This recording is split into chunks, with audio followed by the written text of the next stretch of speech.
Assalamualaikum warahmatullahi wabarakatuh. Alhamdulillahirabbil alamin. Allahumma shalli ala sayidina Muhammad. Sahabat beriman yang dirahmati oleh Allah, kita semua sadar bahwa kelak kita akan mengalami kematian. Sisa hidup yang kita jalani sekarang ini hanyalah menunggu waktu, menunggu giliran nyawa kita akan dicabut oleh malaikat maut. Dan dari sinilah kehidupan yang sesungguhnya baru dimulai. Di saat manusia meninggal, maka akan terputus semua amalannya, kecuali 3 perkara, yakni sedekah jariah, ilmu yang bermanfaat, dan anak yang soleh yang mendoakan kita. Hal ini sebagaimana yang pernah diriwayatkan oleh Abu Hurairah radhiyallahu anhu, bahwa Rasulullah sallallahu alaihi wasallam bersabda, apabila manusia meninggal, maka semua amalnya akan terputus, kecuali 3 perkara, sedekah jariah, ilmu yang bermanfaat, dan anak yang soleh yang mendoakannya. Hadis riwayat An-Nasa'i dan At-Tirmizi. Semua orang muslim yang sadar akan pentingnya bekal amal di hari kiamat tentu akan sangat berharap amal yang pernah dikerjakannya semasa hidup bisa menghantarkannya menuju surga Allah yang telah Allah sediakan. Tapi sebelum itu, perlu kita ketahui terlebih dahulu tentang amal jariah. Amal jariah adalah amal yang akan terus mengalir meski si pengamalnya telah meninggal dunia. Amal tersebut bisa berupa amal kebaikan maupun amal keburukan. Ketika semasa hidup kita gemar melakukan sedekah jariah, maka pahala sedekah tersebut akan terus mengalir sekalipun kita telah meninggal dunia. Kita akan terus mendapatkan aliran pahala selama harta atau tenaga yang kita sedekahkan masih dimanfaatkan atau membawa manfaat bagi kaum muslimin lainnya. Begitu juga dengan amal keburukan yang pernah kita kerjakan semasa hidup di dunia. Kita pun akan terus mendapatkan aliran dosa meskipun kita telah meninggal dunia.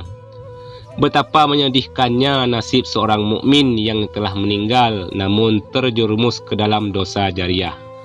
Satu hal yang perlu kita ketahui adalah yang malaikat catat dari kehidupan kita tak hanya aktivitas dan amalan yang kita kerjakan saja, namun juga dampak dan pengaruh dari aktivitas dan amalan kita.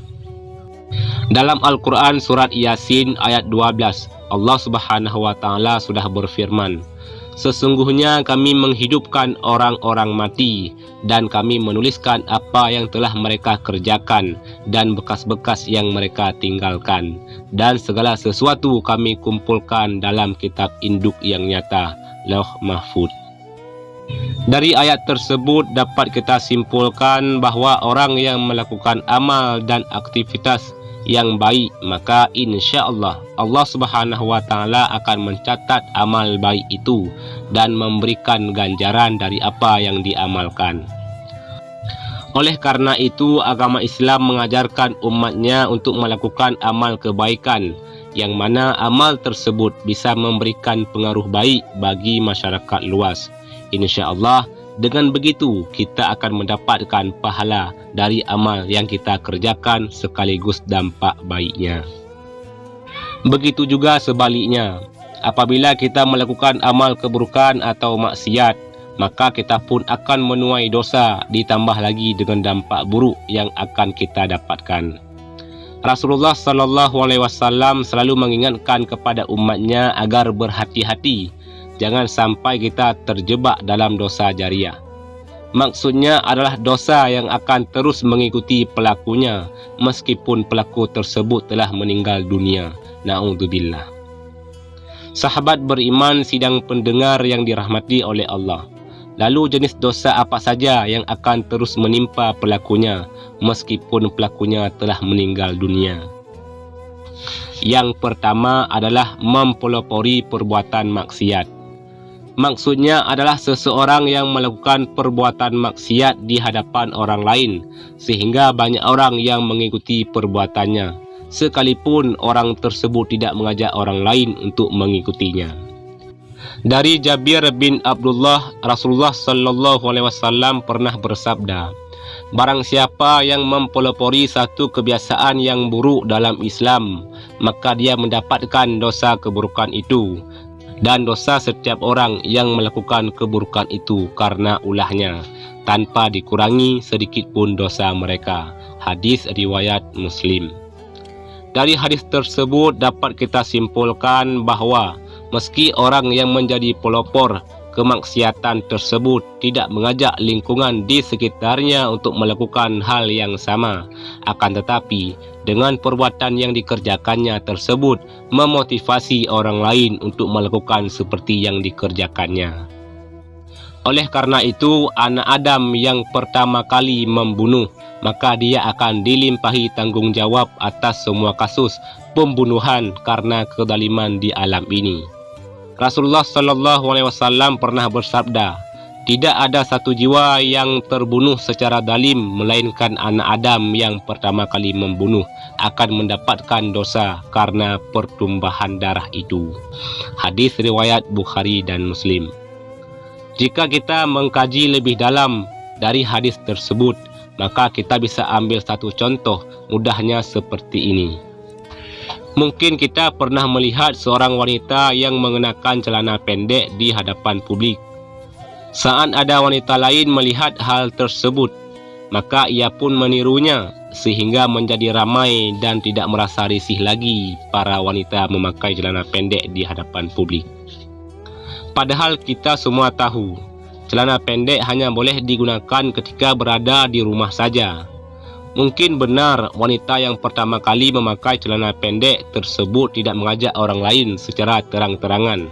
Namun, mengingat wanita tersebut menjadi pelapornya, kemudian banyak yang meniru, maka ia pun mendapatkan kecuran dosa dari semua yang menirunya, tanpa dikurangi sedikit pun. Sekalipun pelapor wanita yang mengenakan celana pendek tersebut sudah meninggal dunia. Yang kedua, mengajak melakukan kesesatan dan maksiat. Seseorang yang menyeru atau mengajak pada perbuatan dosa, maka akan mendapatkan pula dosa dari para pengikutnya. Hal ini telah dijelaskan oleh Allah Subhanahu wa taala yang tertuang dalam Al-Qur'an surat An-Nahl ayat 25. Mereka akan memikul dosa-dosanya dengan penuh pada hari kiamat, dan berikut dosa-dosa orang yang mereka sesatkan yang tidak mengetahui sedikit pun bahawa mereka disesatkan. Adapun orang-orang yang termasuk dalam dosa ini adalah para da'i yang menyeru kepada kemaksiatan, ataupun tokoh paranormal yang mengajak kepada kesyirikan. Orang-orang inilah yang akan terus mendapat aliran dosa sekalipun telah meninggal dunia. Termasuk juga dalam hal ini adalah orang yang menyuruh orang lain berbuat dosa, meski ia sendiri tidak melakukannya. Akan tetapi orang tersebut mendapatkan dosa dari orang lain yang melakukan apa yang diperintahkannya. Sepanjang masih ada yang mengikutinya, menjalankan apa yang diperintahkannya, selama itu pula orang tersebut akan turut mendapatkan limpahan dosa, sekalipun jasad sudah terkubur dalam tanah. Lalu apa yang harus kita lakukan jika ingin lepas dari dosa jariah? Sahabat beriman yang dirahmati oleh Allah Subhanahu wa taala, tidak ada cara lain selain segera bertaubat dengan sebenar-benarnya, taubat kepada Allah. Dan jika dari perbuatan tersebut ada yang berupa materi, segeralah untuk membersihkan semuanya dengan cara beramal atau memberikan kepada panti asuhan.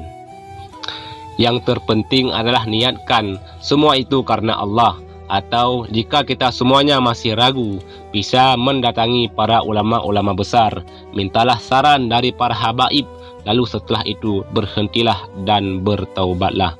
Karena kita tahu semua, Allah adalah satu-satunya zat yang maha penerima taubat dari hamba-hambanya.